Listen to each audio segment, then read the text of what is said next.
하나님의 말씀은 마가복음 3장 13절부터 19절까지 읽습니다. 또 산에 오르사 자기가 원하는 자들을 부르시니 나온지라 이에 12를 세우셨으니 이는 자기와 함께 있게 하시고 또 보내사 전도도 하며 귀신을 내쫓는 권능도 가지게 하려 하시니라.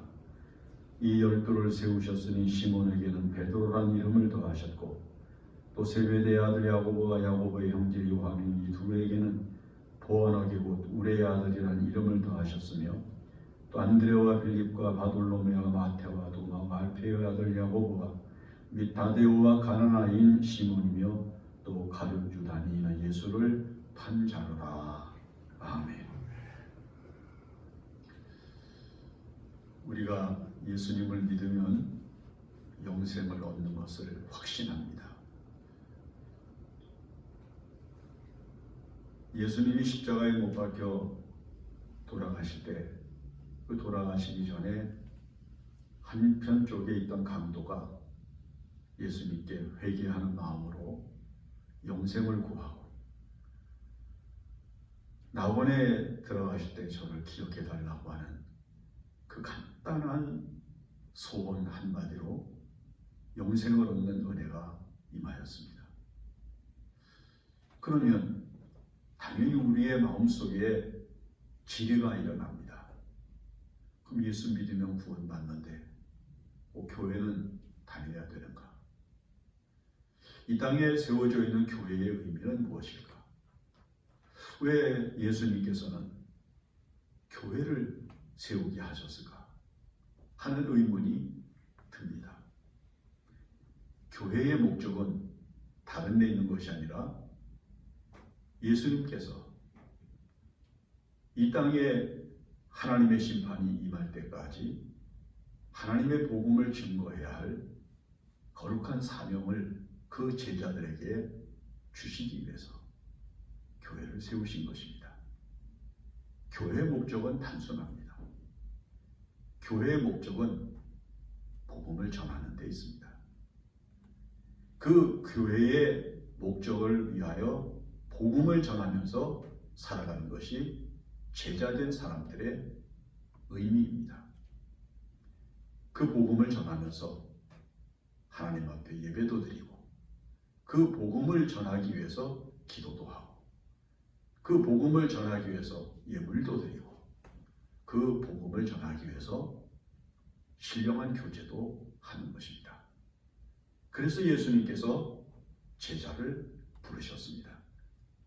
우리가 읽은 이 본문에 보면 예수님께서 제자를 부르신 그 아주 가장 거룩한 가치를 뭐라고 말씀하셨는고 하니 자기가 원하는 자들을 부르셨다는 거예요.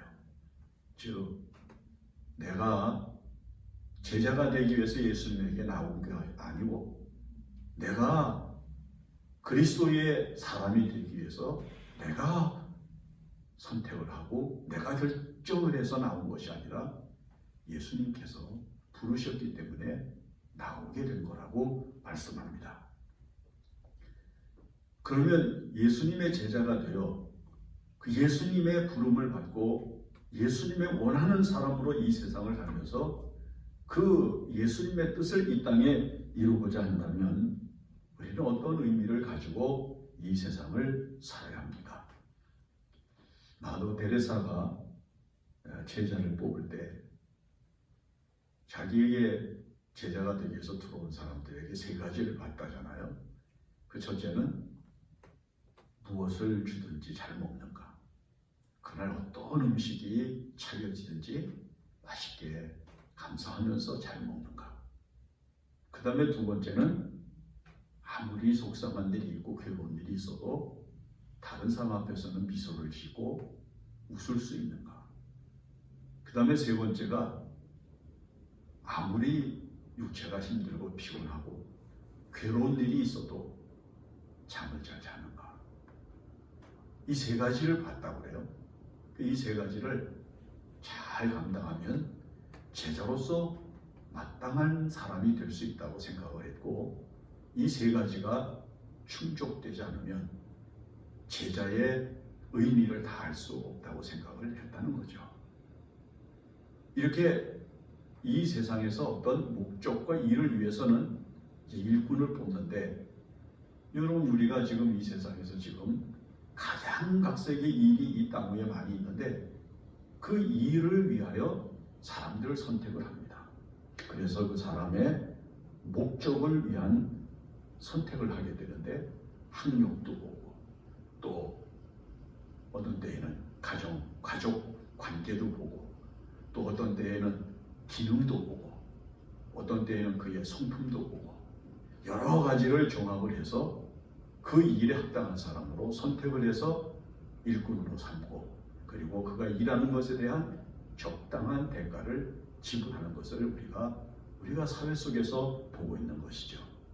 그래서 사람들이 그 모든 것을 갖추기 위해서 얼마나 노력을 합니까? 학력을 높이기 위해서 노력을 하죠.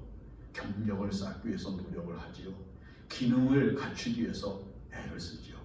또 더 할 수만 있다고 하면 다른 사람들 앞에 잘 보이려고 하는 외모 관리 같은 것들도 하는 것을 볼 수가 있습니다. 이렇게 목적이 있단 말이에요. 얼마 전에 한 야구 게임을 구경하는 가운데 그런 소리를 들은 적이 있어요. 야구 선수 가운데 이제 게임을 하는 중에 도저히 역전을 시킬 수 있는 그런 그 기능이 보이지 않을 때, 역전할 수 있는 어떤 그런 그 바탕이 보이지 않을 때, 감독이 투수를 교체를 하면서 잘 던지는 사람을 지고 있을 때 넣는 것이 아니라 아예 실력이 부진하거나 컨디션이 나쁜 사람을 집어넣으면서 그 게임을 마무리를 한다고 그래요. 그 투수를 가리켜서 뭐라고 그러는 거 아니? 패전 처리용이라고 이야기를 해요. 패전 처리용 투수도 있다는 거예요. 이 세상에는 좋은 목적도 있고 나쁜 목적으로 쓰일 때도 있고 불가피하게 쓰이는 목적을 위해서도 사용되는 사람이 있다는 것을 알 수가 있습니다. 그러면 예수님께서 제자를 부르신 목적은 크게 두 가지입니다. 하나는 그리스도를 위하여라고 하는 대전제가 있고요. 그 다음에 또 한 가지는 제자로 부름받은 사람들로 하여금 이 세상에서 하나님의 의를 따라 아름답고 복되고 그리고 의미 있는 인생을 살기 위해서 제자로 불러주신 것입니다. 예수님에게 부름을 받고 제자가 돼서 예수님의 뜻대로 복음을 위해 살아간 사람들 가운데 여러분이 이 세상에 실패한 사람이 있습니까? 억울한 사람이 있습니까? 이 세상에서 헛된 인생을 산 사람이 있습니까? 다 보람된 인생을 살았습니다. 다 가치 있는 삶을 살았습니다. 시간이 지나고 세월이 흐르고 역사가 지나가는 가운데 그 사람들은 더욱더 이 땅 위에서 사람들의 뇌리 속에, 사람들의 생각 속에서 아름다운 사람으로, 좋은 사람으로, 그리고 능력 있는 사람으로, 복된 사람으로 기억됩니다. 예수님께서 제자로 불러주신 그 순간부터 살아가는 동안에 그가 가지고 있는 모든 삶이 예수님에게 온전히 바쳐진 제자들은 이 땅 위에서 그 이름이 높아지고 아름다워지고 그리고 복되게 기억되는 사람들로 역사에 남아있는 것을 볼 수가 있습니다. 지금 전 세계에서 제일 많은 사람들을 거느리고 있는 수장, 그러면 베드로를 이야기를 합니다. 교황을 베드로의 후계자라 이렇게 이야기를 할 만큼 베드로라고 하는 이름이 얼마나 위대합니까? 그 사람의 처음 신분이 뭡니까? 어부 아닙니까?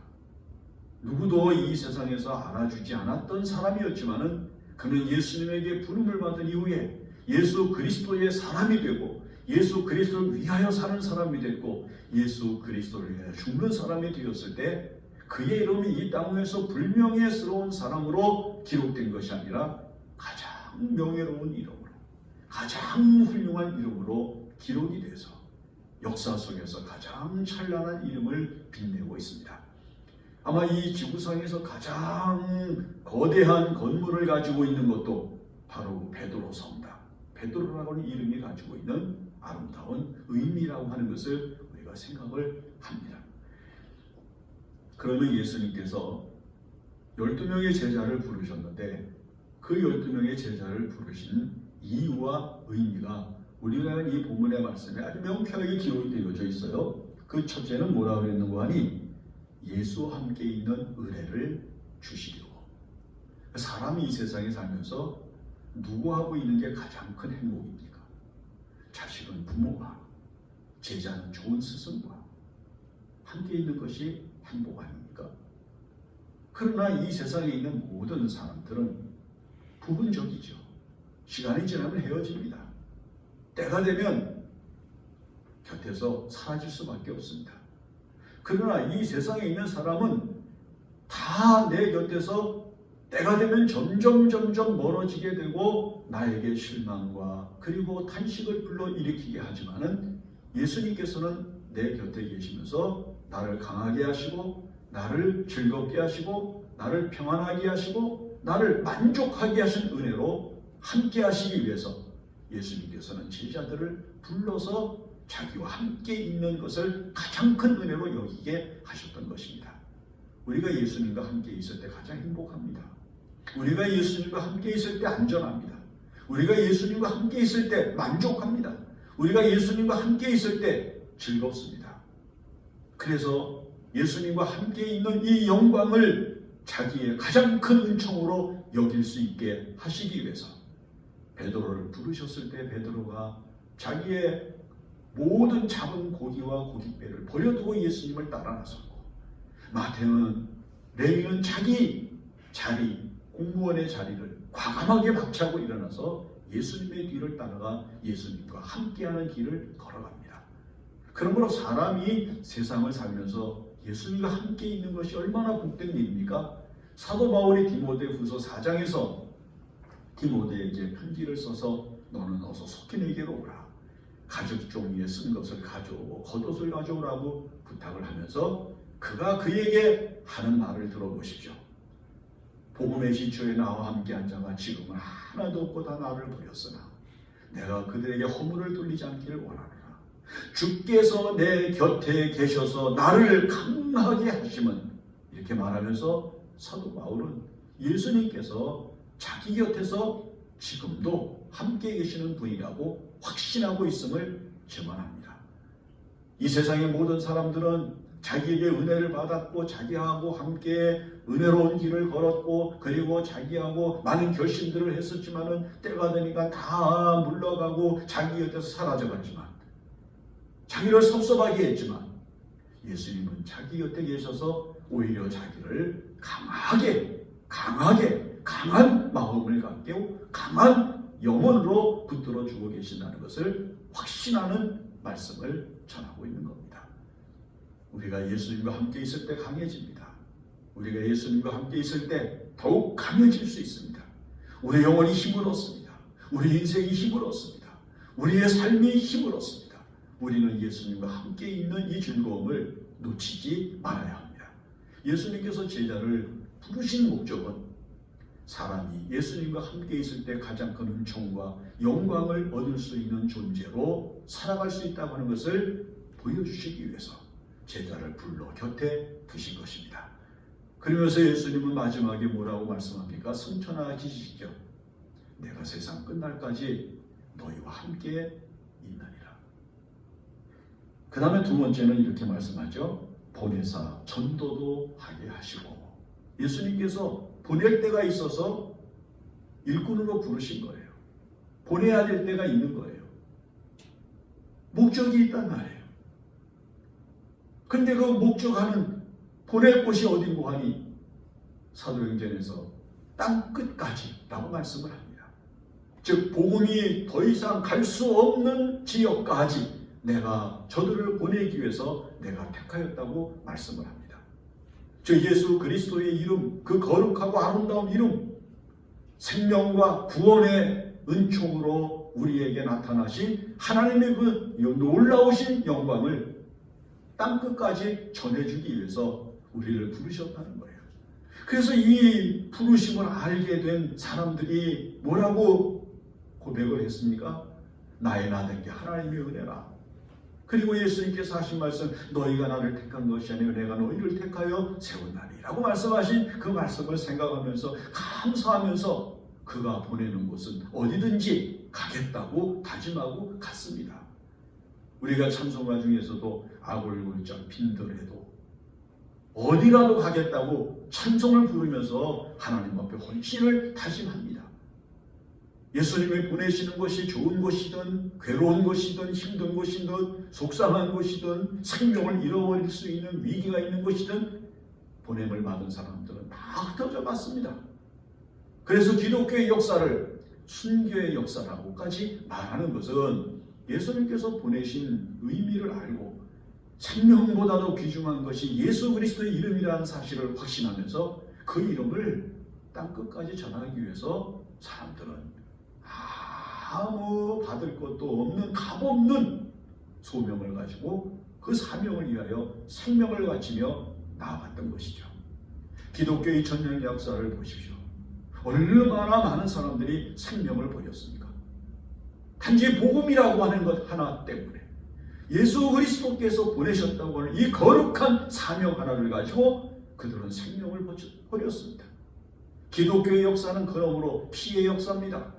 생명의 피가 흐르고 있습니다. 순교의 피가 흐르고 있습니다. 주님이 보내시는 곳을 향하여 나가서 그곳에서 자기의 생명을 바치면서 버리면서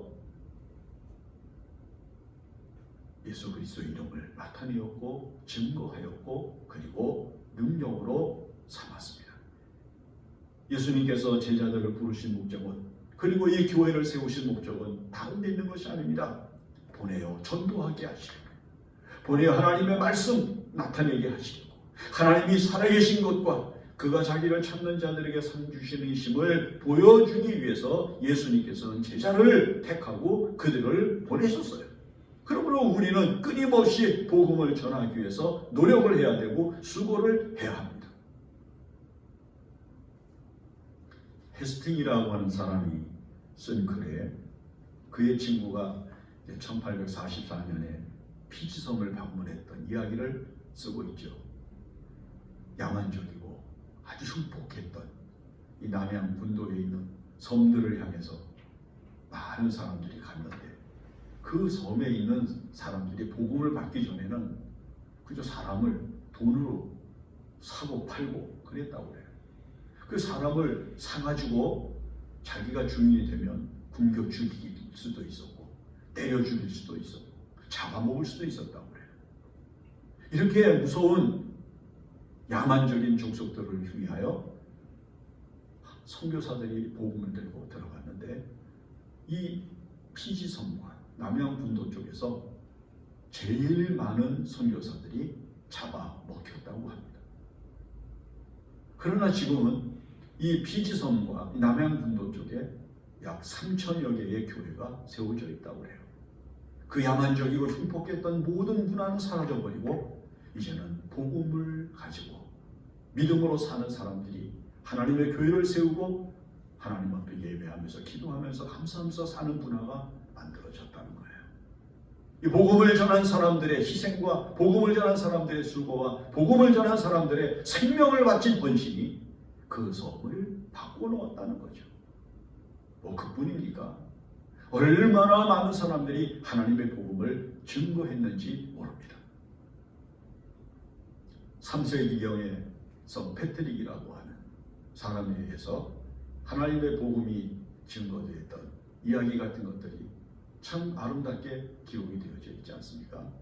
그러므로 우리는 이 세상을 살면서 하나님의 능력과 하나님의 은혜를 나타낼 뿐만 아니라 거룩한 생명의 가치를 가지고 살아갈 줄 아는 믿음의 사람이 되어야 됩니다. 예수님께서 이 다음에 한편쪽에 있는 강도와 같이 순간 예수를 믿게 하시고 천국을 바라보게 하시고 구원을 받게 하실 수도 있으시겠지만 먼저 우리로 부름을 받아서 하나님의 은혜 가운데 사는 거룩한 기쁨을 알게 하고 신령한 즐거움으로 살아가는 영혼의 기쁨을 가지고 이 세상을 살면서 예수님께서 보내시는 곳마다 가서 교회를 세우고 거룩한 복음을 나타내는 증거를 갖게 하신 것이 바로 하나님의 거룩한 뜻이었습니다.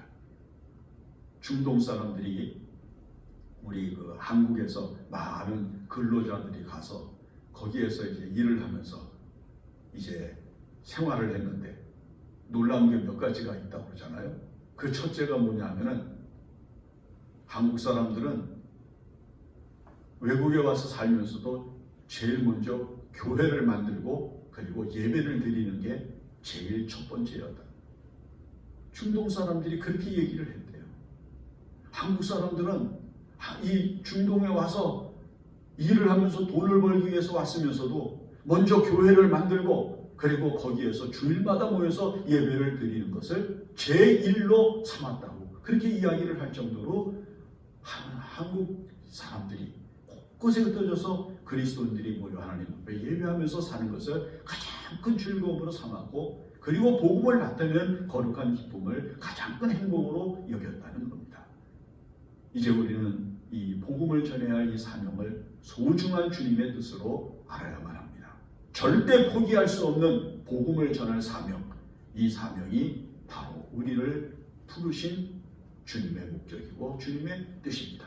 그 다음에 마지막으로 보면 귀신을 내쫓는 권능을 주시고자 하시며 제자들에게 세상을 살면서 복음을 전하면서 예수 그리스도의 이름을 나타내면서 이 세상을 살아갈 때 가져야 될 능력이 뭔가 하셨습니다.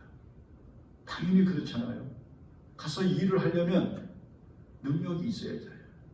뭐 기술이 있다든지 아니면 거기에 합당한 지식이 있어야 된다든지 본능이 있어야 된다는 거죠. 그래서 예수님께서는 제자들에게 두고로도 갖지 말아라. 전대도 갖지 말아라. 뭐 하시면서 세상이 주는 것, 세상에서 얻을 수 있는 것 그런 것들은 하나도 갖지 못하게 하시고 예수님께서는 제자들에게 권능을 주셨습니다. 사도행전 1장 8절에서도 예수님께서는 오직 성령이 너희에게 임하시면 너희가 권능을 받고 라고 말씀하시면서 권능을 받는 것이 교회가 가져야 될 가장 큰 능력이라고 말씀합니다. 권능. 다른 말로 이야기하면 성령의 역사가 일어나는 능력을 의미합니다. 이제 예수님께서 제자들을 보내셔서 복음을 전하게 하시는데 예수를 보지도 못한 사람들한테 예수님에 대하여 알지도 못하는 사람들에게 예수를 전할 때 저들이 어떻게 예수를 구주로 영접할 수가 있겠는가? 예수님께서는 그건 이 세상에 가지고 있는 지식이나 이 세상에 가지고 있는 어떤 능력을 가지고는 안 되는 것을 아셨습니다. 그건 물질로도 되는 것이 아니죠. 정신적인 것이 아니죠. 그리고 지식이 아닙니다. 예수님이 가지고 계신 거룩한 힘, 바로 권능이었습니다. 미가서 3장에 보면 오직 나는 여호와의 신으로 말미암아 권능으로 라고 말씀합니다. 이 권능을 가지고 있는 사람만이 하나님의 능력을 나타내고 하나님의 살아계심을 보일 수가 있는 것이기 때문입니다. 그런데 여기 특별히 예수님께서 귀신을 내쫓는 능력이라고 말씀을 했는데 귀신을 내쫓는 능력이라고 하는 말은 예수님의 제자들을 보내신 교회의 목적, 제자의 목적은 바로 영적인 의미라고 말씀을 하는 겁니다. 교회는 이 세상에게 무슨 물질적인 부여를 그리고 이 세상을 변화시켜 줄 수 있는 문화적인 것을 제시해 주는 기구가 아니라 귀신을 내쫓는 능력을 나타내는 거예요. 귀신, 더러운 존재, 악한 존재, 불의한 존재, 사람의 영혼을 파괴하고 사람의 심성을 악하게 만들고 사람의 생활을 더럽게 하는 이 귀신을 내쫓는 권능을 제자들에게 주셔서 이 권능을 가지고 나가서 복음을 나타낸 것이 바로 제자들이 나타내주고 그리고 제자들이 보여준 그리스도의 능력이었습니다. 하나님의 거룩한 교회는 뭐 물질을 가지고 이 세상을 도와주거나 이 세상의 지식을 가지고 사람들을 감동하거나 세상 사람들이 이야기하고 있는 정의를 보여주는 것이 교회의 목적이 아니라 귀신을 내쫓는 능력, 바로 그것을 통해서 하나님의 살아계신 그리고 예수 그리스도께서 이 땅에 오신 거룩한 목적을 나타내는 겁니다. 그래서 예수님의 사역 3년 가운데 성경 곳곳에 귀신 들린 사람을 내쫓는 역사가 기록되어져 있는 것이고, 사도 바울도 귀신 들린 사람들과 싸워 그들을 내쫓는 거룩한 권능을 나타냈습니다. 귀신을 왜 내쫓아야 됩니까? 먼저는 더러운 짓을 하기 때문입니다. 더러운 짓이라고 하는 건 혐오스럽고, 그 다음에 사람들이 아름답게 여길 수 없는 악한 일들을 하는 것을 의미합니다. 얼마 전 한 글에 보니까 미국의 병원에 입원해 있는 사람이 약 3,500만 명쯤 정도가 될 때 정신병으로 입원한 사람의 숫자가 1,700만 명이나 된다고, 그런 글을 제가 읽어봤습니다. 여러분, 지금 전 세계에 흩어져 있는 모든 사람들이 살고 있는 곳곳에서 이 정신질환적 현상들이 얼마나 많은지 몰라요. 테러, 폭력, 인종차별, 살인, 뭐 말할 수 없는 많은 일들이 일어나는데, 그리고 우리가 살고 있는 이 사회에서 일어나고 있는 많은 사람들의 행태 속에서 우리는 정신적인 불안정을 본단 말이에요. 근데 그것이 단순하게 이 세상에서 무슨 과학자들이 이야기하고 의학자들, 심리학자들, 사회학자들이 이야기하는 무슨 우울증이라든지 공황장애라든지 이런 것들로 표현되고 있지만, 보다 더 의미 있는 해석으로는 귀신의 역사라고 말해요. 악한 영이 역사하여 사람으로 하여금 더러운 행동을 하게 하는 것이다. 그 다음에 또 한 가지는 통제할 수 없는 자유를 빙자한 인간의 만용을, 여러분 지금 여러분들 곁에 있는 사람들의 어떤 혈기나 아니면 그들의 주관이나 그들이 가지고 있는 사조를 통제할 수 있습니까? 못합니다. 요즘은 그 누구도 통제할 수 없어 피할 수밖에 없는 세상이 되어져 버렸습니다. 아무 데서나 소리 지르고 아무 데서나 불의한 행동을 하고 다른 사람들의 이맛살을 찌푸리게 하고 다른 사람들의 얼굴을 돌리게 만드는 행동들을 하고 있고, 몸을 가지고 살아가면서도 사람들을 통제할 수 있는 기능이 보이지가 않습니다. 두려운 세상이 되었습니다. 귀신 들린 사람을 거라사에서 보셨을 때 예수님의 앞에 나온 그 사람은 돌로 자기 몸을 막 상해하면서 소리를 지르던 그런 사람 아니었습니까? 바로 지금 우리가 살고 있는 이 세상에서 사람들이 행동하고 있고 그리고 살아가고 있는 모습을 보십시오. 이건 단순하게 그냥 자기 취미나 자기 즐거움이 아니라 그런 것들을 넘어서서 귀신의 잘못된 역사가 많이 횡행하고 있는 문화 속에 자기도 모르게 물들어가고 있는 사회적인 현상이라고 볼 수 있단 말이에요. 그 다음에 죽음의 문화가 더욱더 강렬하게 일어나고 있어요. 죽음의 문화. 어둡습니다.